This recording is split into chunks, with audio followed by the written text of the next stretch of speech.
What up, Brainiacs? To a special edition of Speaker Brains. Today I don't have Josh or Zach with me. Today I have Kevin Choate, who's been on with us before on the Slipknot retrospective, and he is co-host on the Mysterious Boom podcast. Go ahead and tell the good people about that, bro. Mysterious Boom's we're a paranormal podcast that we're just a bunch of amateur investigator kind of enthusiast people. We've done a few investigations, and here recently we've been doing a lot of stuff. But yeah, sorry, I'm eating grapes. But yeah, no, we just do all kinds of ghost related stuff. We try to have an air of informality to it. Yeah. I'm really digging. I remember, what was it, about 2 years ago when y'all first started talking about the Santa Fe Mirror, and I was really enjoying that one podcast when y'all got the original owner on there. That was the original owner, right? Yeah, the guy that we had recently, that was a guy that we found. He's a what did he say he was? An occultist.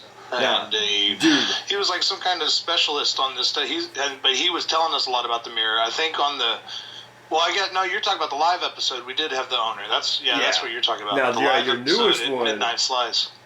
Yeah, your newest one was real interesting with that guy talking about. We got into the mirror more there too. Yeah, talking about Crowley and all of that stuff. That was real cool.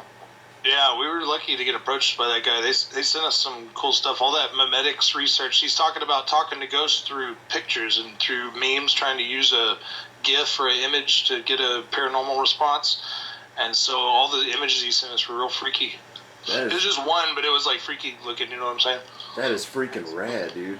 I've always been out of all the podcasts that I listen to, man. For real, y'all's is seriously my favorite because. I ever since I was young, dude, I've always been a fan of paranormal stuff like that. And I remember, because I listen to a lot of the horrorphilia stuff when I'm going to sleep at night. And I was it was a couple years ago, I was man, I need to search around this website a little more because I've already heard all of the freaking Skeleton Crew, at that point. And, I seen this Mysterious Boom, and I'm wow, Mysterious Boom, I was following that stuff big when it was happening, with all the weird noises, in the sky and all that. Yeah, and I was cool, man. Let me check this out, man. So I saw y'all talked about Hat Man and all that stuff, and I was dude, these people know about the Hat Man? Come on, man. And yeah, so dude, I've been hooked on it ever since. Well, thanks, man. Yeah, we're glad. We like being on Horrorphilia, and it's a good fit. I don't get to listen to many Horrorphilia shows at work because, I can listen to certain shows at work, and Hugh has the same problem, but we just can't listen to them on the speaker, so we gotta find time. I'm here lately. I've had more time to listen to shows on my headphones, so I will listen to more stuff like that, which is not all awful, but you know what I'm saying. It's just more themed. I don't want to subject people to having to listen to something they don't want to listen to. Yeah. I let everybody listen to music. True that. Not everybody wants to listen to podcasts. Yeah. For some reason. This is just talk radio, man. Yeah. We got it on NPR. Thanks for having me on here again, though, man. I had a lot of fun with the Slipknot thing. And I'd like to hook up again, do another music episode. I guess this is a kind of a... Yeah, this is talk about some ICP, huh? Yeah, because this will definitely run into our '90s theme. It was a couple years ago we did a full blown ICP retrospective for Halloween, and that was around the time I had met you guys online, because it's kind of funny, man. And I credit this buddy of mine for kind of giving me the courage to friend all of y'all. But a buddy of mine, John Short, who also does reviews on YouTube, he started commenting a lot on our videos, and then one day he randomly friended me, and I'm like, at first I didn't know who he was until, he started talking to me about music, and I kind of put it all together. And I was like, oh, that's that dude, And I was like thinking about it. I was like, this random dude, just friended me out of the blue, man. So I need to like not be afraid to like if I see these people, man, see what they do, Because originally I'd be like, oh, that's Alex Edwards, man. Should I hit friend, or I don't know, you know what I'm saying? Like, but so I went ahead. I mean, whether it's fans or people trying to network, I mean, you still want to kind of screen. Like you said, you looked and waited a little bit before you were sure who the guy was. Because, I don't know. I know when I was doing the Juggalo Challenge thing, I got a lot of friend requests on Facebook from a lot of people that I've never met. And some of them were just kind of crazy. I don't know. I didn't get to keep them as friends on Facebook. Not like, but I mean, it's just like I got a lot of hate at the beginning of it. Yeah, I remember that. And it was easy for people to find me, so that's my fault. But yeah, man. So like that's what I kind of want to talk about first is when I first met you guys online, you were like knee deep in the 30-day Juggalo challenge, and I was like, this has got to be interesting. The videos are still on YouTube, right? Yeah, we have a YouTube channel at firepittv.com, and then all the 30-day Juggalo challenge stuff is on there, and all of our Mysterious Boom videos and stuff are there too. Yeah, awesome, man. Like, cause I was following that pretty heavily, and it was pretty damn entertaining, man. And then like watching you like go shop for ICP gear. Oh God! And you come back with that. It's a goofy looking hat, but it was a rad hat. Yeah, that hat got hate whenever I went to. Because I guess there's like they don't like the gear that you can buy at Hot Topic. The real Juggalos. I got that from a few people up in Detroit. It was like they're like, oh, you got that at Hot Topic, and not like it was so cheesy to hear like 30-year-old people saying stuff like that too. Wow.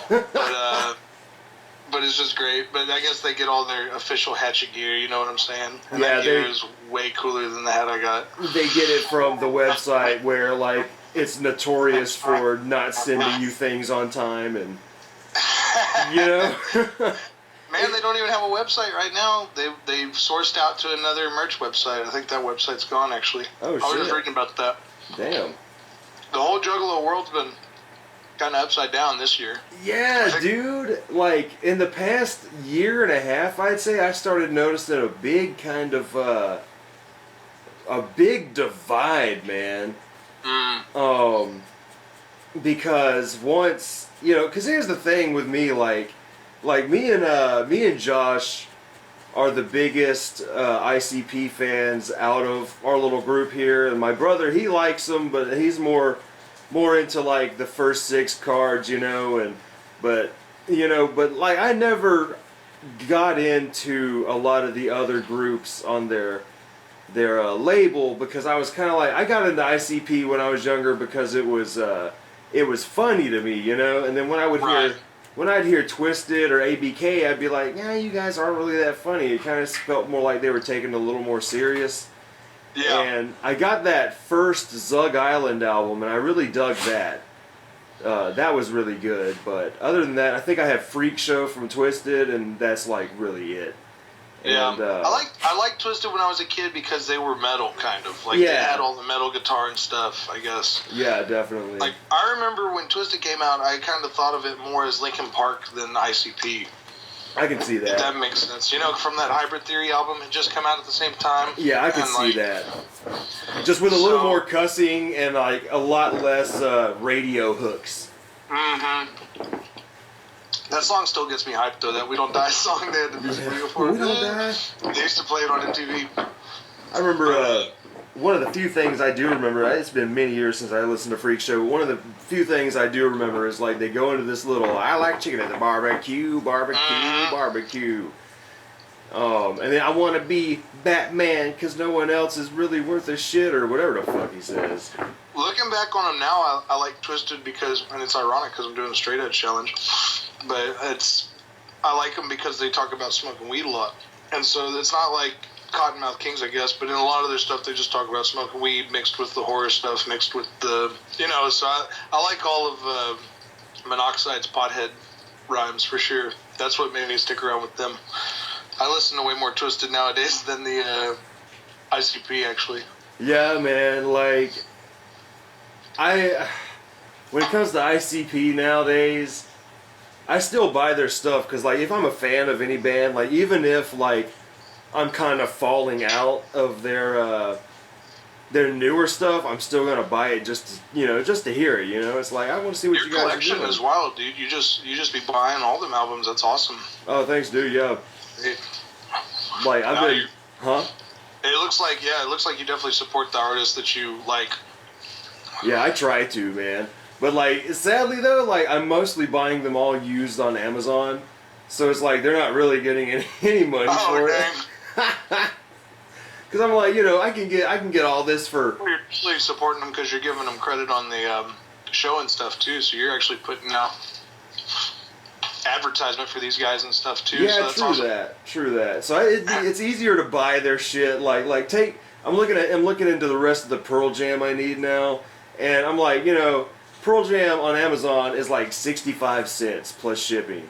So I'm like, I can spend $4.60 on a Pearl Jam album on Amazon, get it here in about 3 to 4 days, as opposed to drive to the one random CD shop and hope they have it there, or spend 10 to 15 on it. It's like I'd rather get it used, and maybe it'll be fucked up, maybe it'll be okay. It's all it's kind of like a thrill, like, oh man, is this gonna be scratched? Am I gonna have to rebuy it? What's the deal? Yeah. But that's awesome.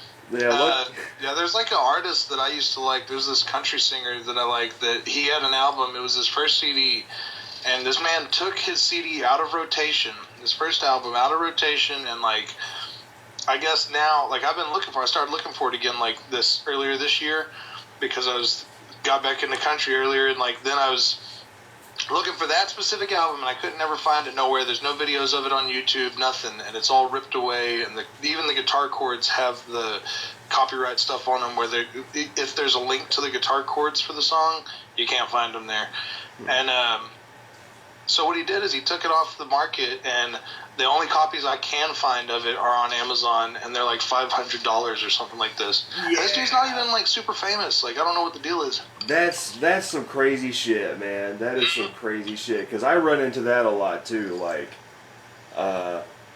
with there's a band I like, a horror surf band called the Ghastly Ones, and you can't find any of their shit, dude. Like, I had ordered their album Target Draculon from their website like 11 years ago, and was lucky enough to get it. But then now you go to their website, it's all sold out. They're not making any new copies, but you can find their old copies on Amazon. But yeah, they're up in the $40 to $50 to $60 range. But luckily, last October I was able to get a hold of their A Haunting We Will Go for about $15. Dang. Yeah, I was like, shit. Yeah, that's crazy. Is there still, like, I know what did metalheads used to do was like tape trading, right? Is there still something like that where you can just like trade CDs with people online and stuff? I don't know, man. I know.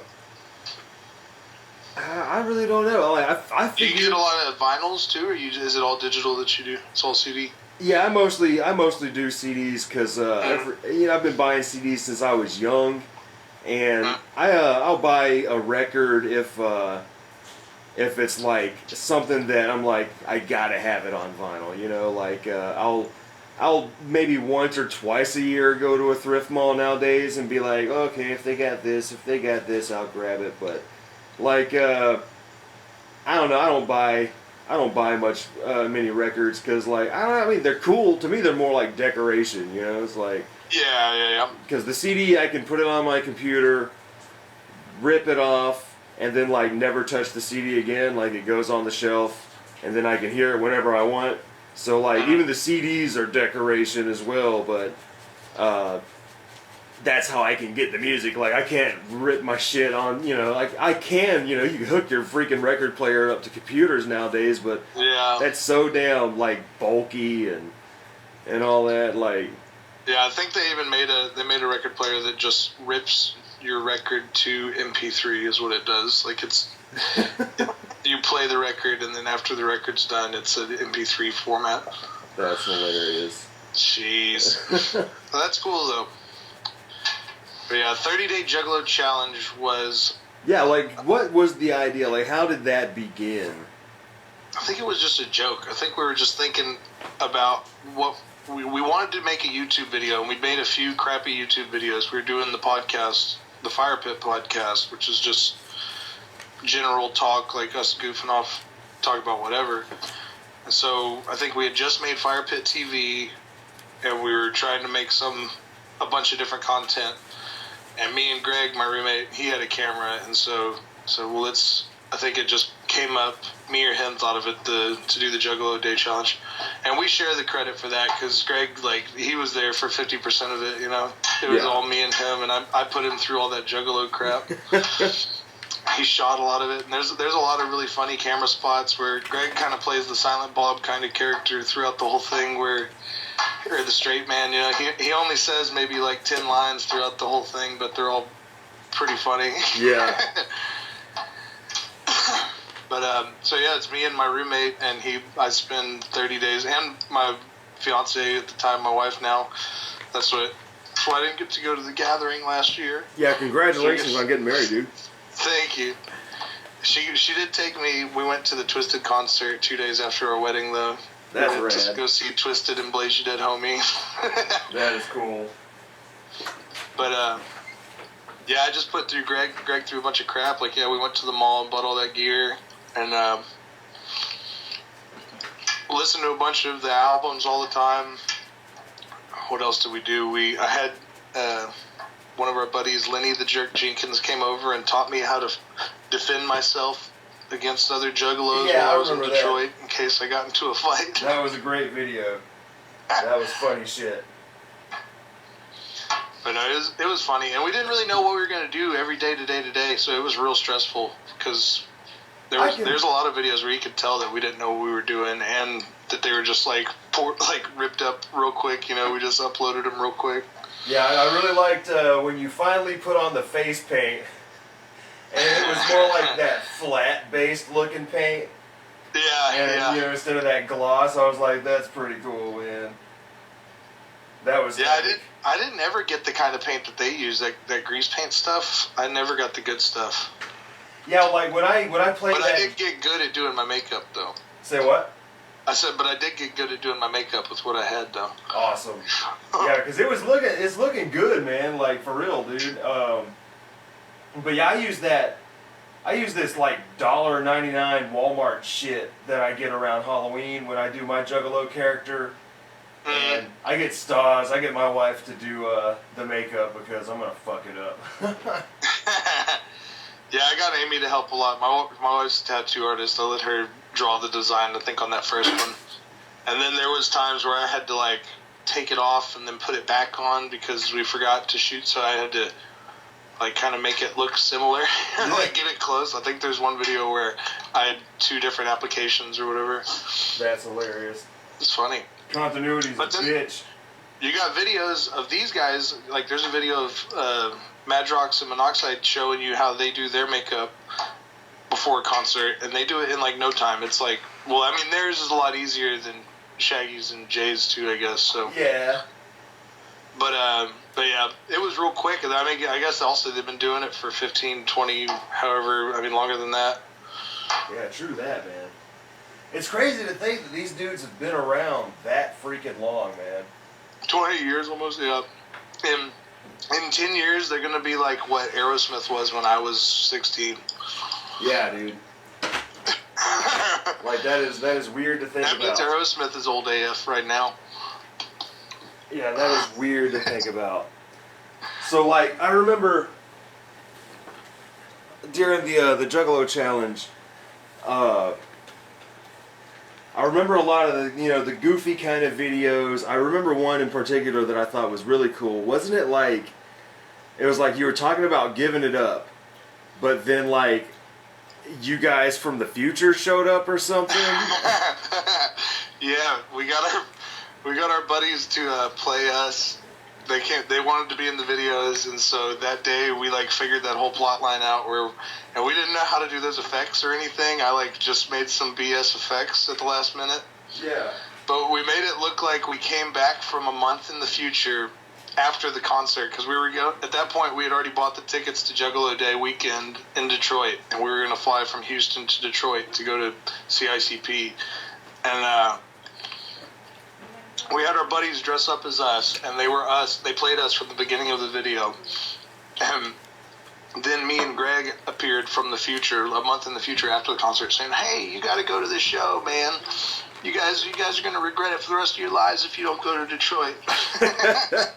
That's like some total Bill and Ted shit, man. Very much, yeah. We had the whole, like, we kept saying stuff at the same time. They're like, "Who are you?" And we're like, "We are you!" Like, it was real stupid. But then I thought it was real interesting when you guys met up with those juggalos and had some beers and just talked about the culture, man. Yeah, those guys. That was my buddy Juggalo John and the Irk. Those guys are real cool, and it's ironic. Like, I posted the videos. What happened is I started posting the videos on Insane Cringe Posse on this subreddit called Insane Cringe Posse, where they make fun of juggalos. Because at the beginning of the videos, we weren't necessarily making fun of juggalos, but the videos were real crappy, and we were like in our opinion, they were edited. You know, we were just beginners doing this crap. So I posted it in there because I thought they would like it. I didn't think to post it in the actual Juggalo subreddit. But then eventually I did, because all those people in the hate group were hateful.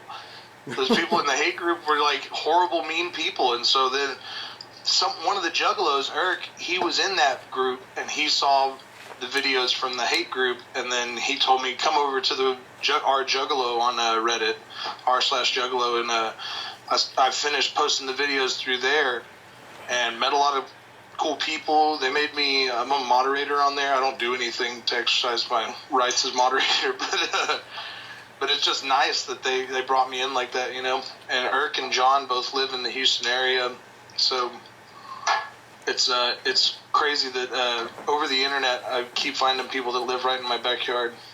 That's pretty rad. Yeah. Even that guy David we spoke to last week, he lives like real close to us. The guy that talked to us about the mirror and all the Crowley stuff. So it's weird. I just keep finding people that are close to me. Dude, that's freaking awesome, dude. Like that is one weird thing too, man. Was you know, you always, especially me, man, because I had a bunch of Juggalo friends when I was growing up, but they were some of the most annoying people I've ever been around. Little edgy little kids? Huh? Like edgy little hellion type kids or what? Yeah, they never bathed. They were big. Oh no! Dude, they were big like drug heads. They had and I've told this story millions of times on the show before, but at one of the dudes' house, it was his trailer. Where his parents lived, but they were never home, so we'd always go over there to smoke weed and just be stupid. But they always had they had this Winnebago in the front yard that didn't run, but they always kept a full tank of gas in it with a hose hooked to the gas tank, dude, so they could just huff gas when they're out there smoking weed. Oh my god. Dude, it was ridiculous, man. But like when we first met them, I mean, some of them were pretty cool, but like one of the dudes, man, he went to the Hollow Wicked show in 2003 and came back sticky from Fago, and he had all this glitter on him, and we were like, hey, yeah, that's cool, man, that's cool. He's like, yeah, dude, yeah, and I got this 2-liter bottle, you know. I'm like, that's cool. And then like a couple days later, he came back over, and he still had all that glitter on him and all the sticky Fago, dude. And I was like, dude, have you not showered? And he's like, no, man. It was like, oh my god, dude. He was just he was just beaming and shining and 17ing or whatever they call it. I don't know. Man. He's just loving that Juggalo dirt, dude. But there were some toxic. At least a good handful of those guys were toxic. But some of them were cool. I've met some juggalos like that, but I guess I always had like. I think in the videos I say that I always had like annoying juggalo friends, but they really only had a couple, and they were pretty good guys. They grew up to be good guys. Yeah. Some of them have grown up. One of the guy actually who didn't bathe and had all that glitter on him. He's actually a wrestler, a local wrestler in town. No joke. Yeah, and that's cool, man. Yeah, I just started going to wrestling school again a couple of months ago, actually. Oh, really? Yeah, that's part of the inspiration for the challenge I'm doing now, too. That's badass. Just to, like, help get in shape and stuff like this. But, yeah, we work a lot with wrestling companies down here in Houston, so, yeah, I noticed that, man. I see you and Hugh posting about it a lot. Yeah. Yeah, we shoot videos on YouTube for Hurricane Pro Wrestling it's in the Beaumont area down here. That's so cool. It's a lot of fun. And it gives us our chops it lets us practice editing and all that stuff, which Hugh does all the editing on that stuff. That's why I wanted to get back into doing challenges again, or doing another series, because I wanted to mess with all the video editing stuff some more. Yeah. So that's badass.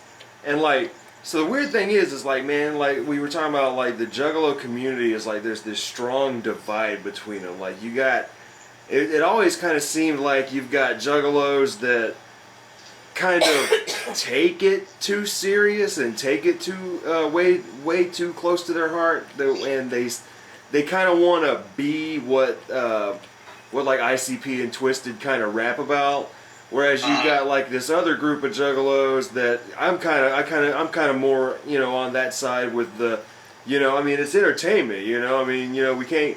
It's, they're not being serious. I mean, these are 40-year-old dudes up on stage in clown makeup talking about, freaking trick-or-treating and shit, and like, to me, it's always just been like a comedy kind of band. And they do have some like serious messages in some of their songs, I guess. Yeah. But they're always masked underneath that. There's always like comedy, or what do you call it? It's like irony. It's like they're being maybe not ironic. It's like, it's sarcasm, dude. It's like they're just being straight up like smartasses. Yeah, like to me, they were always just these big ass cartoons. Yeah, and they're old wrestlers. They talk about that in their stuff, that they were wrestlers and they grew up being wrestling fans, and they were like, that's a part of the reason why. What I've always heard is why they wear the makeup is not because of some rap game stuff, is because they were trying to come up with a new gimmick for that, is because, well, I guess it was that, but what I'm saying is because a lot of wrestlers wear face paint, so that's why they did it. Yeah. Because like, even you get a lot of wrestling references in ICP songs too. Like one of my favorite lines is Halloween on Military Street. When he says that was on one of the Forgotten Freshness CDs, I think. Forgotten 2, I think it was. Yeah.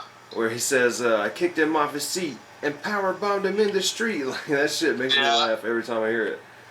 Like, one thing I really do love about, especially ICP's older stuff, man, is how visual it is. Like, you can easily picture what they're talking about and kind of play it along in your head, like, and just see it clearly, like, especially like those. I love you and flick your nuts. Yeah, man. Like they were so visual, man. Like you can really picture these like, little weird, goofy cartoons, man. Like especially and with all their skits on all those original Jokers albums. All those skits paint a real image too, man. Like people want to talk crap about how the Great Malenko, like it is one of their greatest albums.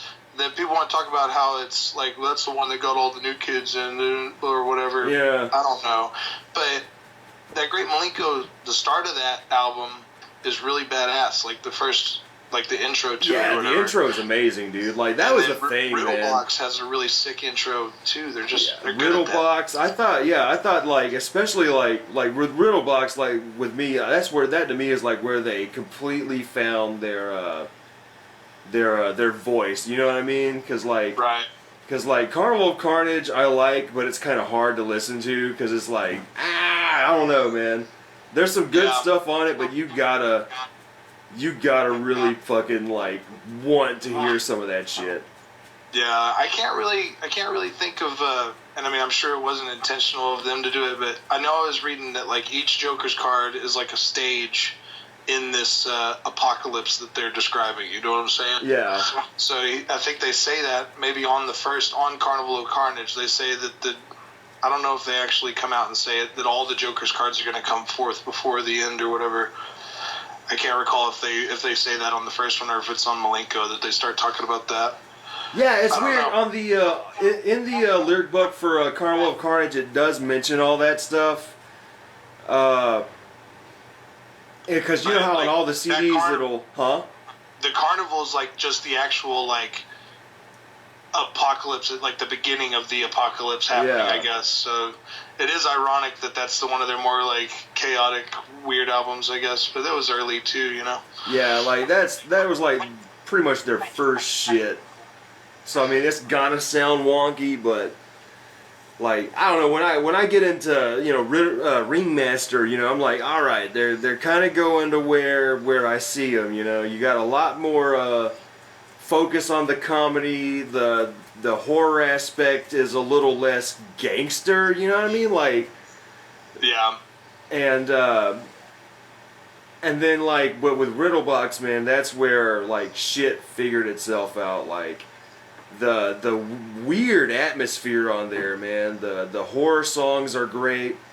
The comedy is ridiculous and hilarious, and the beats were better.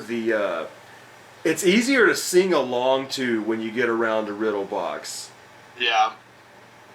They jumped around on DJs a lot, I think, too. Like, they had different people making their beats or something. I don't know if they had the same guy that whole time. And I know there's like a couple where they made their own, and then the more recent ones they have other people doing it. I think you pretty much had Mikey Clark doing their music from, I want to say, from Carnival of Carnage all the way up to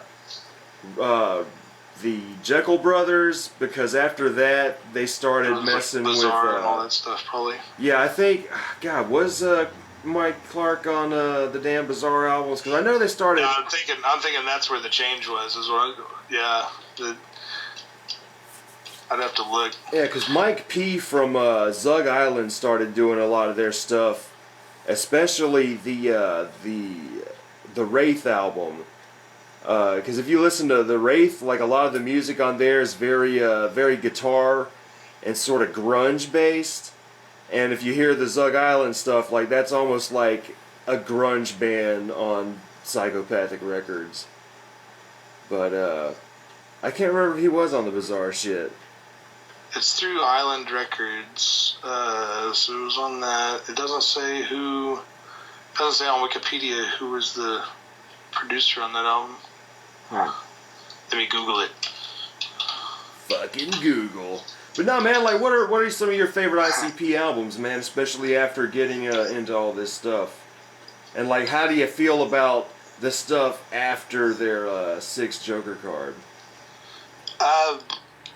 I'd have to say my two favorites are the Jekyll Brothers and the Great Malenko, as far as ICP albums go. Yeah. But whenever I was a kid and I first got into it, it was like Jekyll Brothers and Bizarre was what I heard. And I've met a lot of Juggalos that say they hated what happened. Everything that came out after Bizarre was bad. And I've met people that, like me, that I think that album's like super duper funny, and it doesn't bother me one bit, you know. But I don't know. Like I like Jay's solo album, and the one that he just put out isn't bad. I haven't got to listen to it a whole lot. Which one? I mean, Shaggy's album. Shaggy just put out another album. I mean, oh yeah. Jay's album is the Wizard of the Hood, and that's probably my favorite. That is amazing. Album. Wizard of the Hood is amazing. Yeah, I think that's like a damn near. I wish it had ICP's name on it. It's the Juggalo family, I guess, but yeah. I wish I could have seen it at the gathering. Yeah. But yeah, that album's like awesome. And then other than that, Twisted's Green Book is pretty awesome. I like that one a lot. Yeah, everybody tells me Green Book is really, really good, and I've heard bits and pieces of it, and bits of Mirror, and that was like the last time I'd ever really even heard anything from them, and they've put out so much shit since then that... Monoxide's solo album, Chainsmoker, is dope too. It's just like a straight up pothead album. Sweet. So, like, how do you feel about their stuff from, you know, they put out The Wraith, then they put out Hell's Pit, so that saga's over, and then... The second coming of the Joker's cards. Yeah, because even before the second Joker's deck, you know, you had a couple things in between there, like what the hell is it? The Tempest, and I tried to listen to those. Those were, I think, the Tempest was one that they did the beats on. No, that's the first time Mike Clark came back. Oh, okay. Yeah. Damn, I keep getting that wrong. It was one of those. Was that the one with the... What was the one with the aliens or whatever, with the crop circles? Oh, yeah, that's the Calm. Yeah, ICP did do the beats on that. That's that one that I'm thinking of, yeah. Yeah, the Calm is alright. Tempest was about the carnival ride, right? Yeah, because it's like the Calm kind of leads into the Tempest. Really? Yeah. That's crazy. Yeah, because like all their little... I always skipped over that period. I need to go back and look at that. Yeah, like all of their little EPs are kind of like intertwined into their little sagas there, because you got what is it? Damn it, 187 Beverly Kills, that ties into Carnival of Carnage, and then Terror Wheel ties into Ringmaster, and Tunnel of Love ties into Riddle Box. And then I don't think they did many after that. You know, then you can look at like Bizarre being tying into the sixth Joker card, especially with the two intros on those albums. Like the intros on those albums are like some of my favorite ICP intros. You can easily look at that. Whoa, cat's knocking bowls over. But yeah, you can look at that. Those two albums kind of like tying into the like kind of leading into the Wraith, and then whereas like the Calm is like right after Hell's Pit, like it's like the calm before the storm, I guess, you know, and then that shit leads into Tempest, and then you get the Eye. What the fuck was that one called? Yeah, I don't know. Or the Eye of the Storm, yeah. And then like after that, yeah, you get your new deck. Hey, we're not done, guys. Yeah, that's crazy. I don't know. I mean, honestly, like the only, as far as I got into it was the Bang Pow Boom albums, and I listened to those a couple of times right when I started the Juggalo challenge, and I liked that stuff. But I can't really recall much of it off of it. You know, now that I think back on it, I can't really remember what a lot of that stuff was. I just remember that it's like they're not like rapping as heavy on that stuff. Yeah. Like what they used to. Everything that they seem to do nowadays is like, I walked in the store and I can't even rap. Like I don't know. You know, I got in the boat and what does rhyme with boat? I'm stupid. You know, I can't rap. But like, you know, they're just like rapping simple words. They're doing better than me. Who am I to judge shit? Yeah. You know, I totally see what you're saying. Because, like, alright, to me, my favorite shit is from, like, Riddlebox, Malenko, Jekyll Brothers. I love the Bizarre albums. And The Wraith is, like, this ultimate kind of ending album, man. I was like, I don't know. So there's this feeling of unity to the Wraith that I really enjoy. The way the music sounds, the way everybody's on there. And Hell's Pit's alright. Hell's Pit is cool if you like their more dark shit. But at the same time, like, it kind of feels a little forced to me. Like I can listen to it, but like this is the point where it's like from Hell's Pit on up, it's to the point where like I have to listen to it again to remember anything, and I'm like, oh yeah, I do remember this. This was pretty cool. Whereas I can instantly start, you know, just friggin' rapping some of their early shit, you know, on the fly. Like, it's weird because it's like some of that stuff after the Wraith doesn't really have that kind of staying power for me. Like, especially like with what you were saying with Bang Pal Boom. Like, I dig the shit out of that album, but I cannot remember shit about it, like, at all. And even Death Pop, the only thing I ever remember off of the Mighty Death Pop is the Mighty Death Pop song, because they use that like old, they use that sample to that funk song, ding a ding a ding a ding a ding a ding, like that shit's so cool. But like that's all I remember. And then like even these two newest ones they did, Missing Link, Found and Lost, like I was really disappointed with those, but I was like, why am I disappointed when I kind of knew like what to expect given their newest endeavors here? Yeah. I don't know. I need to, before I go critiquing their recent stuff, I need to get reacquainted with it. That's the thing. And they've been doing a lot of weird stuff lately. Earlier this year, they put out a bunch of covers. You know, you saw that stuff they've been doing? No. They've been using beats, like, they've been sampling a bunch of songs, and they did, like, 3, I guess, not a bunch. They did that Christina Aguilera song, I think, You Are Beautiful, No Matter What They Say. Oh, yeah, dude, they did that on the, there are 3 versions of the Mighty Death Pop, and they each come with their own special bonus disc.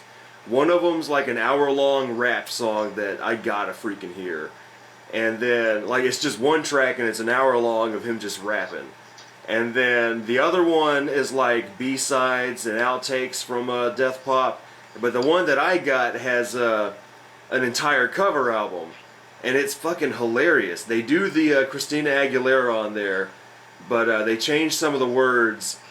And, yeah, like, maybe they just put videos out for that stuff this year then. Maybe that stuff was already out and they just released videos for some of them. Like, they do a lot of old, like, there's some old hip-hop songs on there. I swear they do Jump Around. I might be wrong. It's been a while since I've looked at it. But they're wild. They're cool. I mean, there's obviously... all I ever see from stuff of it now is, like, just people...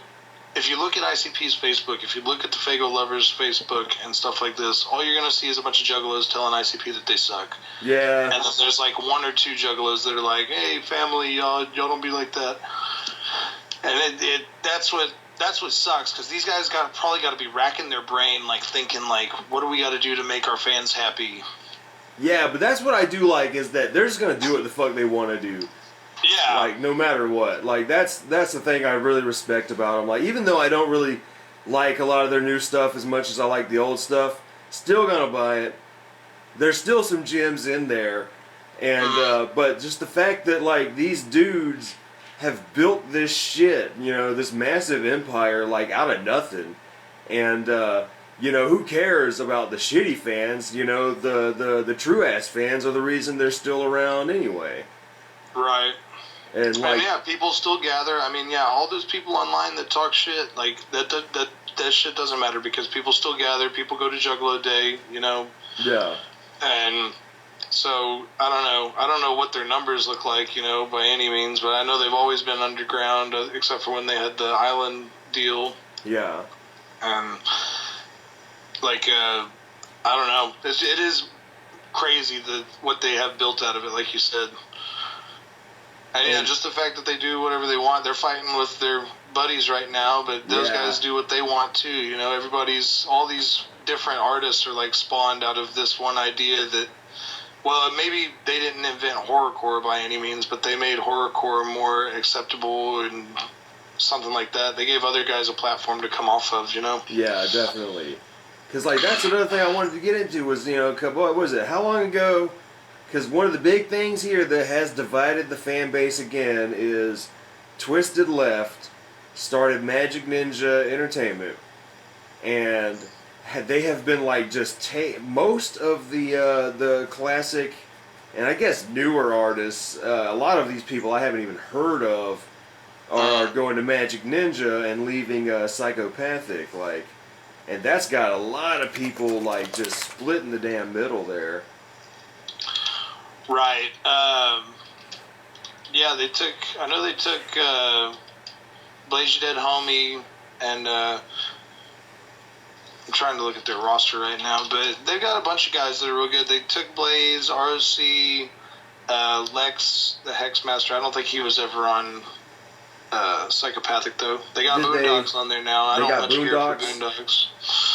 Man, I thought I went to check out Boondocks about a year or two ago because I was like, this seems interesting. This guy's supposed to be like this killer scarecrow dude. I was like, all right, you got a cool little backstory going on, but then I just wasn't too into his stuff. I was like, yeah. I was like, if it was a little more like I guess sludgy kind of stuff, you know, as opposed to just straight up hip hop, maybe I would have got into it. I'm like, your hip hop's it's kind of clashing with your scarecrow dude. That's the thing is he does have like a few songs. Boondocks has a few songs where the beats are like really sick, and like the hook, the sample, or whatever the hell it is something about it is really badass.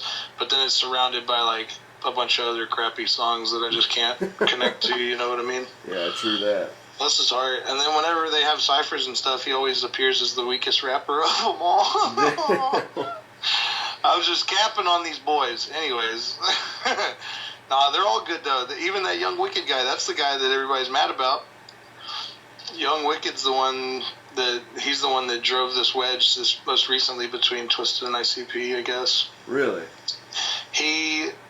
He's Otis from Ex-Murder Boys, is that what they're called? Yeah, I remember that. And so, what happened is this dude had an old lady. He had a fiance that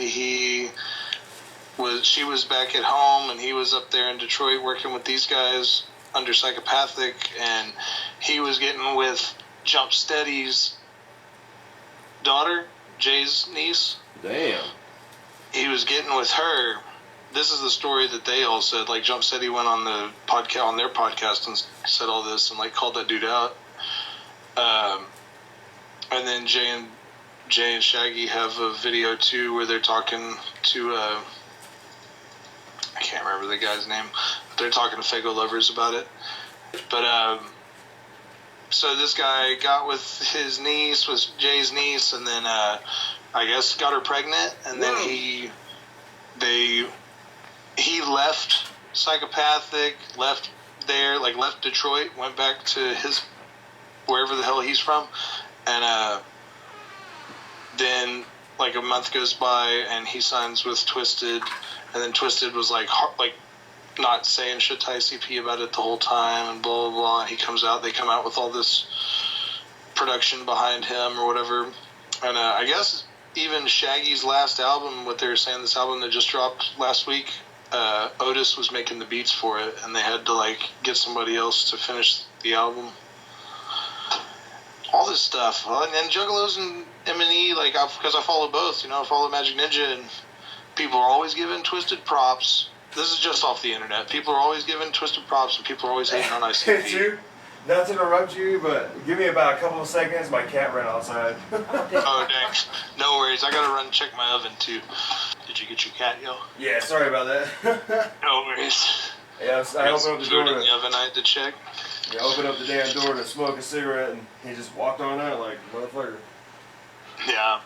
So what were you saying? Yeah, I was just saying that's just a quick version of this Young Wicked drama. That's what got me bummed out when I saw this, like, and it just split them up. Like, as soon as this Otis stuff happened, it split them up, and they both started making videos talking crap about each other, Twisted and ICP.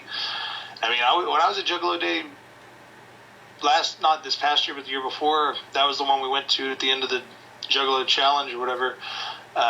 Twisted wasn't advertised, but Twisted came out and did a set. And, like, people lost their mind. There was like 1,000. I don't know how many people was in there. Thousands. It was like the biggest concert I ever been to that wasn't a festival. And it was just crazy. It's cool. These guys are old friends and old homeboys, and now it's like this war. And then a lot of people make the comment that it could just be a gimmick. It could just be them playing everybody and faking the whole thing, and then next year they're going to be friends and make a bunch of money together again, doing tours together and stuff. It could be. Could very well be. Mm-hmm. So I'm looking at Twisted stuff right now. I'm looking at their website. and I'm such a mark, dude. I'm such a fan of like the way they do stuff, but like their website looks a million times better than ICP's does. Yeah. But shit. Tell me, talk about your new challenge you're doing here, man. The Straight Edge Challenge. The Straight Edge Challenge, 30-day Straight Edge Challenge. I just put episode 1 out, just like right before we started this. So, oh, bless you. But, yeah, I asked a bunch of people on Facebook what some good ideas for another challenge would be, and a few people said Straight Edge. And I think they said that because they wanted me to quit drinking and smoking. Honestly, I think maybe people thought I had a problem. No, that couldn't be it. But no, people kept suggesting Straight Edge, I guess, because it's hard.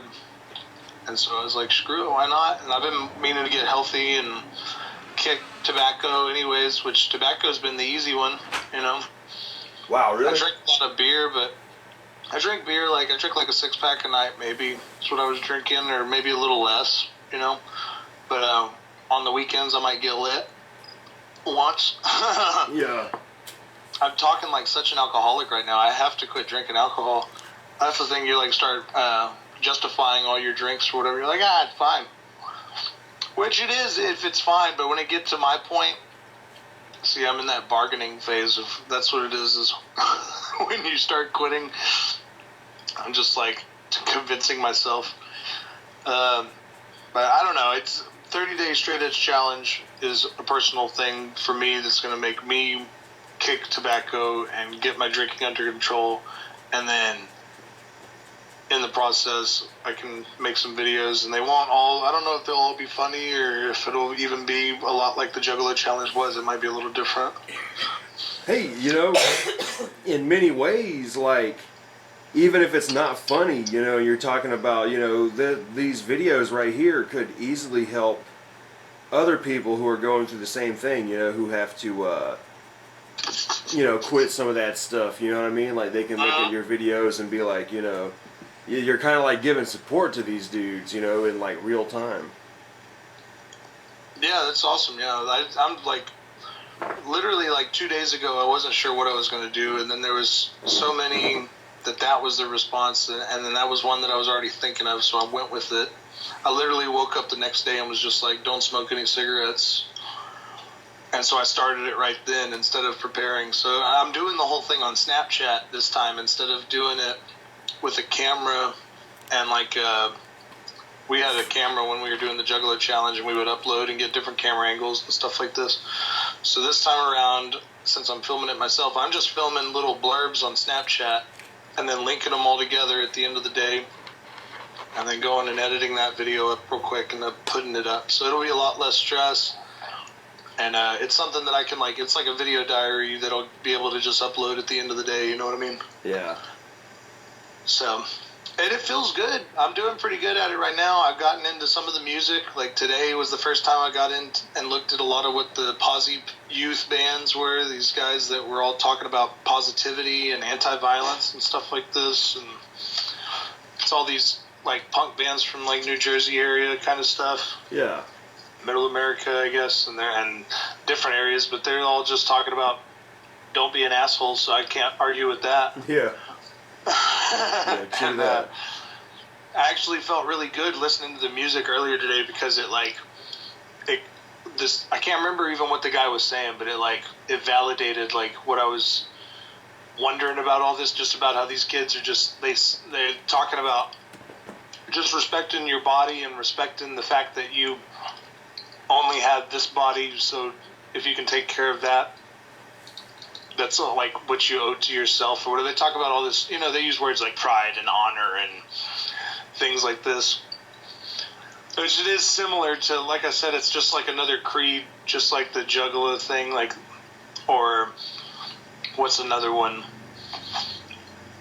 I don't know. It's like a system of beliefs, I guess, that doesn't have to be taken as seriously. It's really just like there's all these people inside it that take it to different extremes too. There's like evil straight edge kids that used to beat kids up and stuff.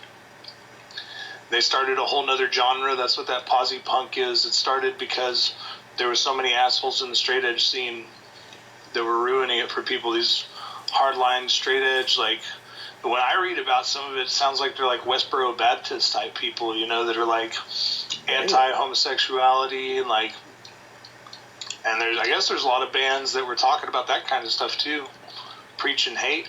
Damn. So, but that's not the kind of straight edge I want to do. Yeah. I know down here, I'm not sure where else they have, but I've always heard of a group called the Sharps. That's the Skinheads Against Racial Prejudice. I don't know if y'all have that where y'all are. No. But it's these guys that are like punkers. I'm trying to see if they're on Facebook. Yeah, they're probably not on.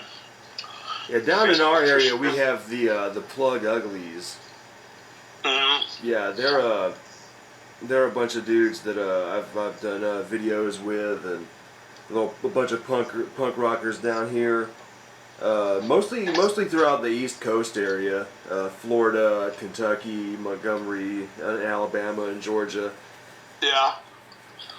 And they're like, what? They wear like overalls and stuff, or what? No, they wear like they kind of take like biker gang influence, like with patches and vests and stuff like that, and Hell yeah. But like they're all like some of the coolest damn people I've ever met, like because you know, yeah. like you know the way I dress, right? Like fucking.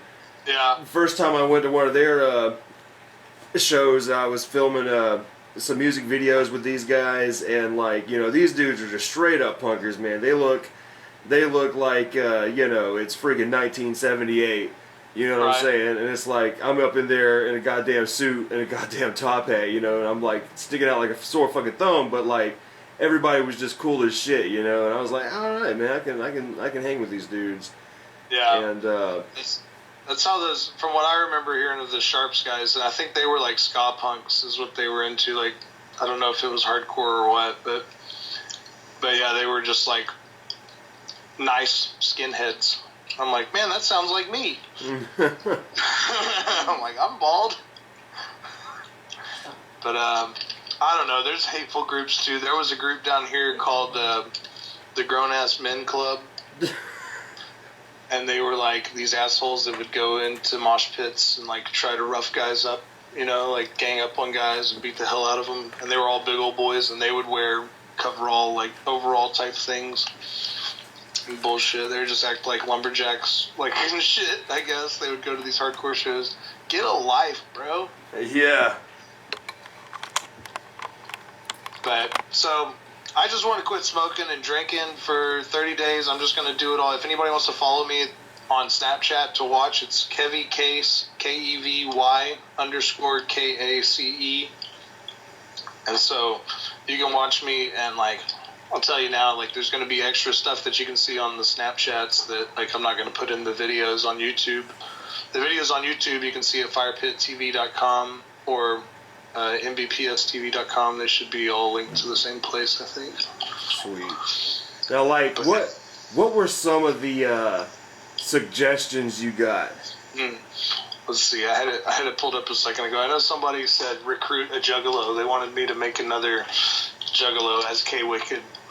K Wicked's my Juggalo name. Yeah, mine is Juggalo Jones. Nice. I told a guy that my name was Stretch Nuts when I was in Detroit, and he said, nah, man, my homeboy's name is Stretch Nuts. And I was like, oh, okay, sorry, dude. Like, I always thought Shaggy was Stretch Nuts, you know what I mean? Like, yeah, I said Slap Nuts. That's what it was, Slap Nuts. My homeboy's Slap Nuts. Oh.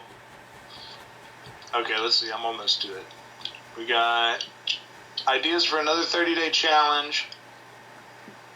Recruiting a Juggalo. There was hot sauce as the only condiment. Now that's a pretty good idea. For 30 days, I can only use hot sauce on things. If I get a burger, I gotta get no mayonnaise, no mustard. I gotta get it dry.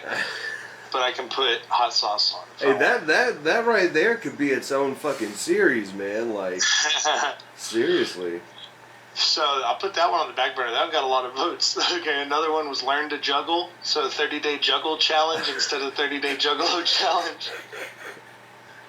Stupid.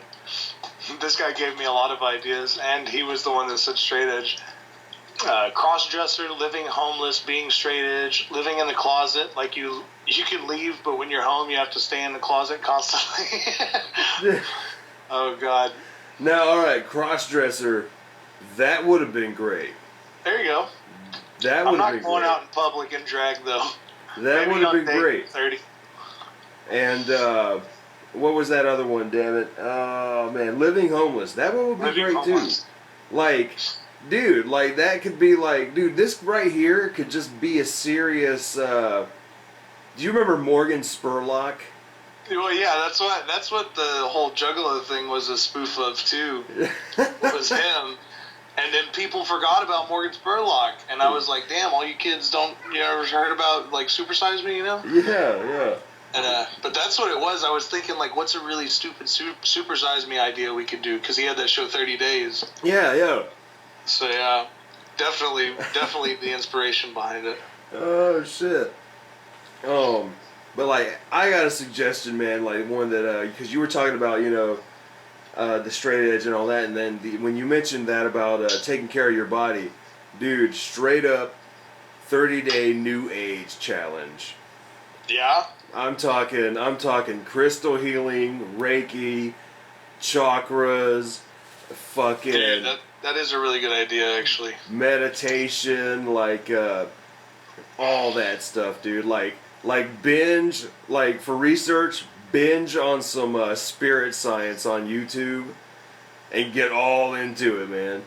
Dude, I love that idea, dude. That's really good. I never thought to go near that either. That's really good. There's a lot there to play with, too.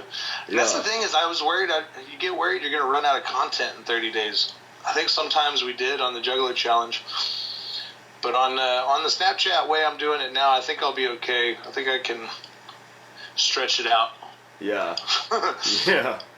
Because even with the New Age stuff, you can get into that that holistic stuff, the alternative medicine stuff, and then even just like listen to nothing but like Enya and Enigma. You know what I mean? Yes, that is good.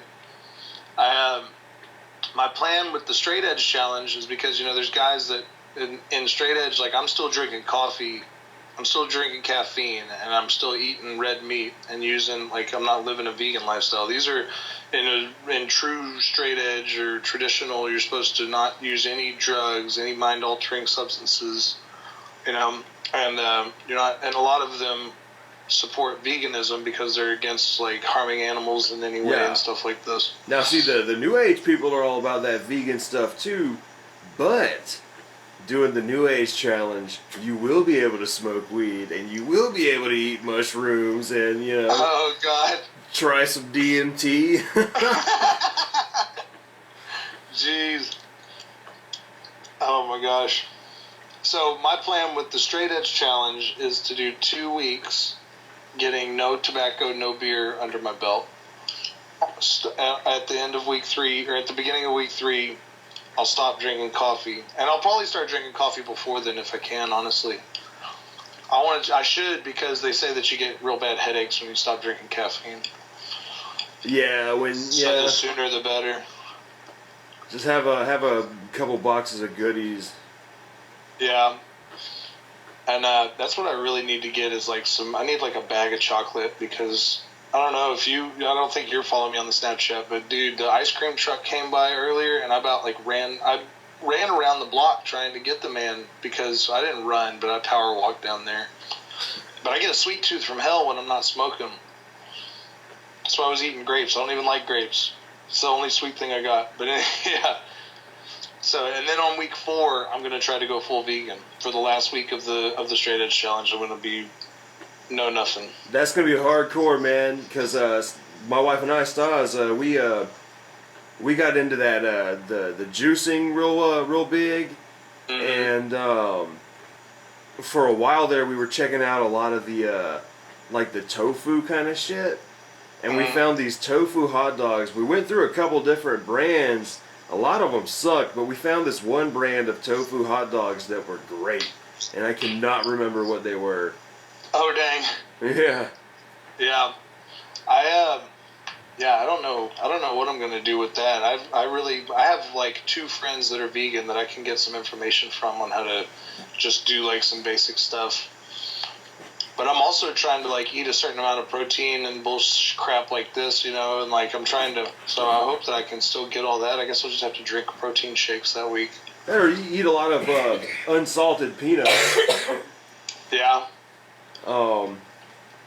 That's what when Stas and I get on that health kick like that, I'm all about the peanuts. Yeah.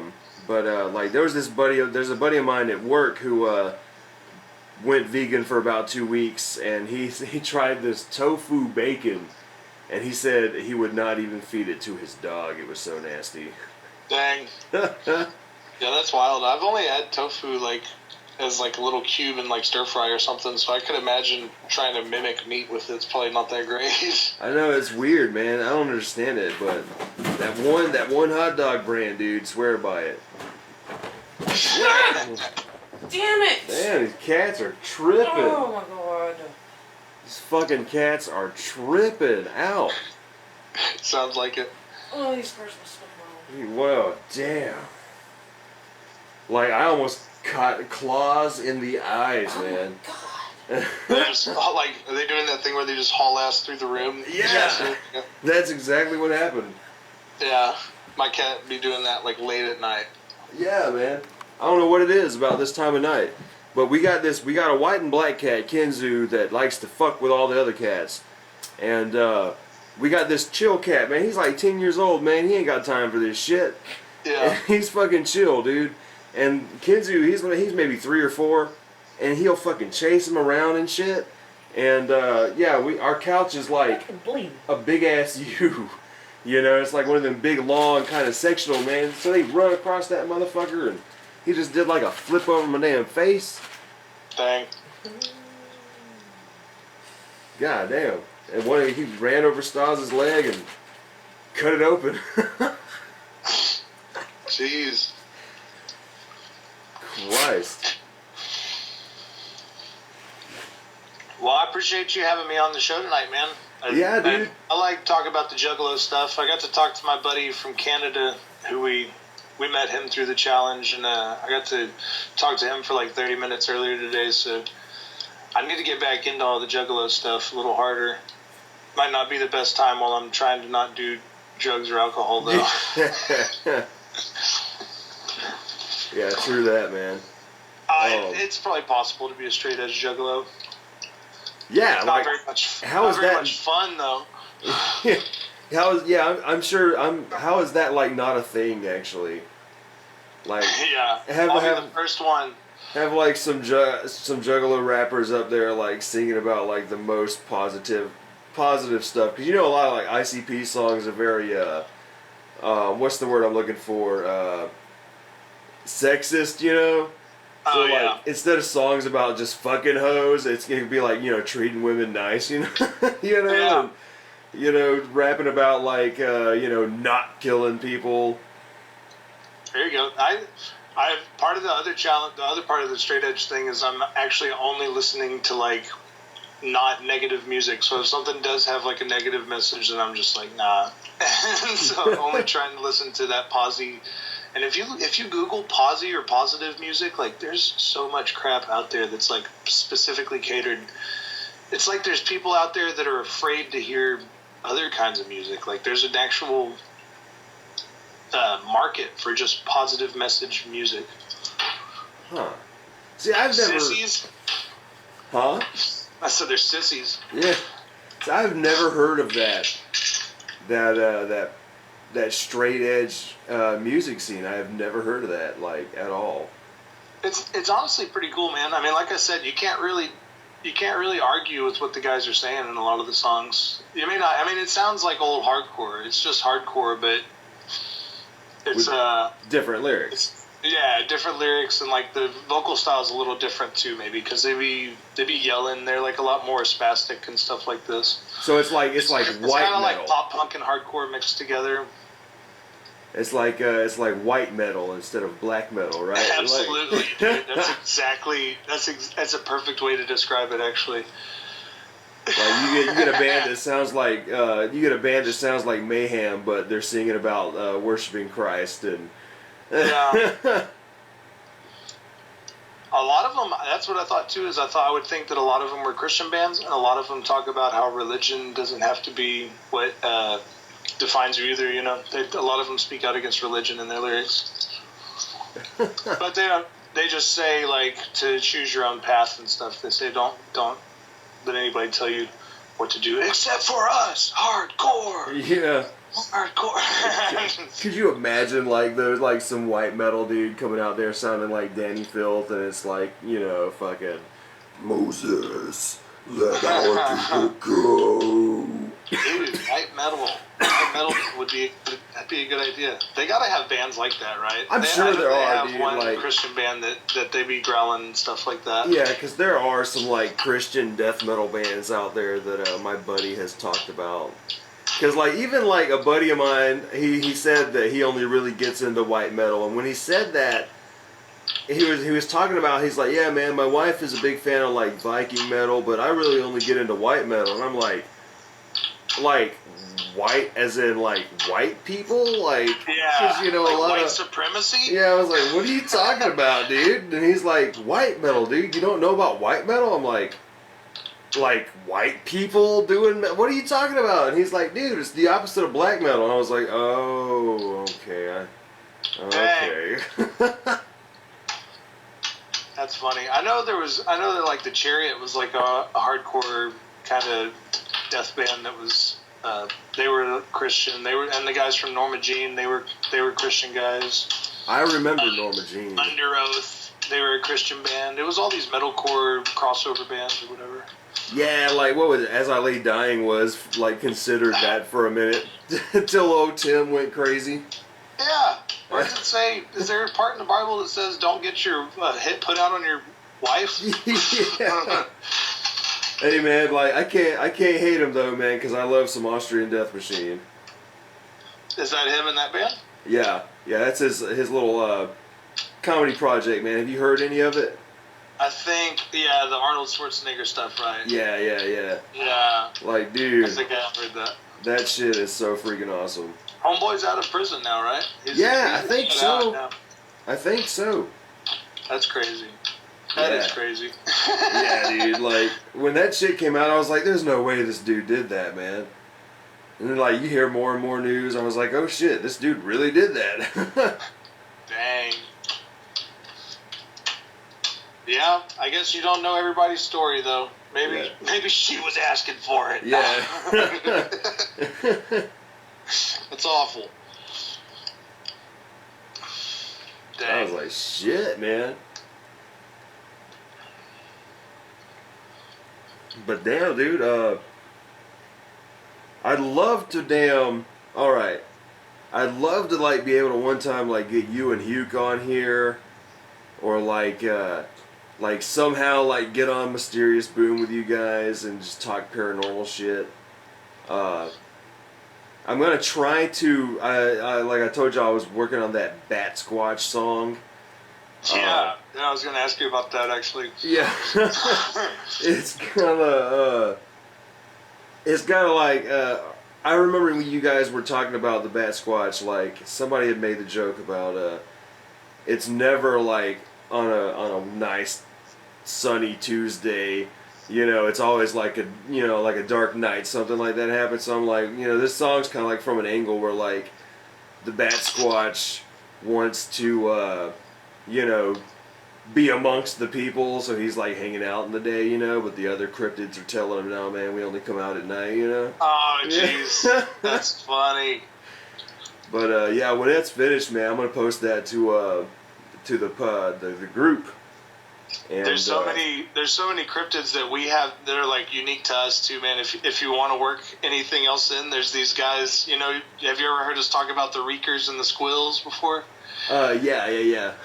Reekers and squills, and then our new one is ditch horse. Yeah, ditch horse, dude. So maybe those can be the guys telling them not to go out at night or not to go out in the daytime. No, I like your songs and what you do, man. I want to start messing with a lot more music stuff too. But that's cool that you are able to, like, put stuff together at your house like that, I guess. Oh yeah, thanks, dude. That's, we've been messing with like electronic music a little bit, just trying to figure out how to like use. We've been trying to figure out how to run the guitar through like through a computer to get different shit or whatever. Yeah. I don't know nothing about that. I got a buddy that's doing all that. Yeah, like I got a buddy that he's got this program where he records his stuff into his computer, but I always go into like I'm running off a digital 24 track right now, and I do everything on the board and then just bring it to the computer and pretty much just upload it after that. I pretty much finish it all on the board. Yeah, I've seen those things you're talking about. Actually, those things are pretty awesome. I've got one that's like a 8-channel, I think, but I've never messed with it. Somebody just gave it to me recently. Yeah, dude, I had an 8-track Foztech that I had used for shit like 10 years before it had finally died. And fucking, I just like, it's hard to have like time to like go in there and do anything new, man. You know, when you're working so much and shit, and it's like you got just a couple days to like focus on something, and you're like, oh man, I got this I want to do, I got this I want to do, I got this I want to do, but I just want to sit down and like drink a beer. I just want to watch a show and eat and pass out or something. Yeah, I know that feeling, dude. I know that feeling. But thanks again for having me on, man. I'm gonna have to actually, speaking of that, I have to get it because I gotta be up at like 4 a.m. here. I'm sorry earlier. I forgot that we had time change. I was like, hey. Oh yeah, so it's 9:30 over there. No, you're probably just now eating your food. I was like, damn it, I'm an asshole. No, so like, what time is it there now? 9:30. Yeah, it's 9:30 here. Yeah. Yeah, see that's cool. It's 10:30 over here, so like, yeah. Oh, you're an hour ahead of me. I thought you were behind me. Okay. Yeah, we're at what is it? Are we we're Eastern time? You're Central, right? Yeah. Yeah. So My bad. Oh no, you're good, dude. Like, shit, you said wake up at 4 in the morning. Shit, I gotta get up at 5 every day, and I try to be in bed at like 10 o'clock. So, shit, Yeah. I don't want to hold you any longer, man. Keep you away from your sleep, dude. No, I appreciate it. I gotta eat too. I got some sausage casserole in the oven too. Sweet. This is what a guy who doesn't get drunk and smoke cigarettes and party anymore does. He just eats sausage casserole and goes to bed at 9:30. They're getting old, man. Straight edge challenge. Straight edge challenge. So where can we find all of that on the internet one last time? You can find that stuff. You can follow me on Snapchat at KevyCase, KEVY_KACE, or you can go to firepittv.com and that'll bring you to us, or you can find us on Facebook at Firepit TV, Firepit Podcast, blah, blah, blah, all that stuff. Mysterious Boom. All those are the Twitter handles for all that stuff too. It's either Firepit TV or Mysterious Boom for everything. So we're everywhere. And check us on Horophilia for sure. That's where you can find all of our podcasts. And we've got some more stuff coming out soon. I'm not sure when Hugh or them drop that stuff really. I just meet them on Wednesday. Sweet. But no, thanks again, man, and definitely let me know when I come back and do some music review with y'all, or we'll talk to you and get you over there to talk about some paranormal stuff too. Awesome, dude. Cool. Cool, man. So we'll talk to you later, dude. All right, thanks again. All right, man. Take it easy.